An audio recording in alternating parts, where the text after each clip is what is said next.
अखिल भारतीय मराठी साहित्य संघातर्फे आयोजित करणारे मराठी साहित्य संमेलन वर्धा शहरामध्ये आयोजित होणार आहे. 3, 4 आणि 5 फेब्रुवारीला हे संमेलन आयोजित करण्यात येणार आहे. यामध्ये विविध प्रकारचे पुस्तक प्रकाशन केले जाणार आहे. यामध्ये नवीन लेखकांची पुस्तकं तशाच जुन्या लेखकांचीही पुस्तकं प्रकाशित केले जाणार आहेत. यामध्ये 300पेक्षा जास्त स्टॉल लागणार आहेत. त्यासोबतच नवीन कवीसाठी एक कविता संग्रह व त्यांच्या कविता सादर केल्या जाणार आहे. यामध्ये 500पेक्षा जास्त कवी सहभागी होणार आहेत. त्यासोबतच गझलकट्टा ही नवकवी किंवा नवीन गझलकारांसाठी गझलकट्टाही येथे सादर केला जाणार आहे. आता प्रकाशन संस्था ज्या आहेत त्यांचे अनेक स्टॉल या 96व्या अखिल भारतीय मराठी साहित्य संमेलनामध्ये येणार आहे. आणि साहित्य संमेलनाचा सगळ्यात महत्त्वाचा जो भाग असतो तो पुस्तक प्रदर्शन आणि विक्री.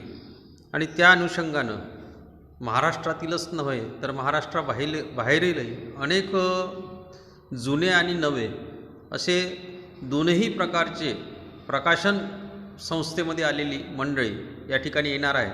आणि त्या माध्यमातून विविध पुस्तकांची माहिती इथल्याच नव्हे तर जे भारतातनं किंवा इतर ठिकाणाहून या ठिकाणी संमेलनासाठी येणार आहेत त्यांच्यापर्यंत ती माहिती पोहोचेल आणि त्यांना ती पुस्तकं विक्रीसाठी तिथे उपलब्ध होईल. आणि हा महत्त्वाचा भाग प्रकाशकांच्या दृष्टिकोनातून फार महत्त्वाचा असतो. आणि त्यात म्हणजे त्यांनाही त्यांच्या प्रकाशनाचं महत्त्व स्थानिक आणि राष्ट्रीय पातळीपर्यंत पोहोचवता येतं की जे त्या इतर माध्यमातून पोहोचू शकत नाही. आणि म्हणून हे संमेलन या प्रकाशनाच्या स्टॉलसाठी फार महत्त्वाचं असतं. अखिल भारतीय साहित्य संमेलन म्हटलं की सर्वात पहिल्यांदा आकर्षणाचं आणि सर्वात जास्त चर्चेचा विषय असतो तो म्हणजे कवी संमेलनाचा.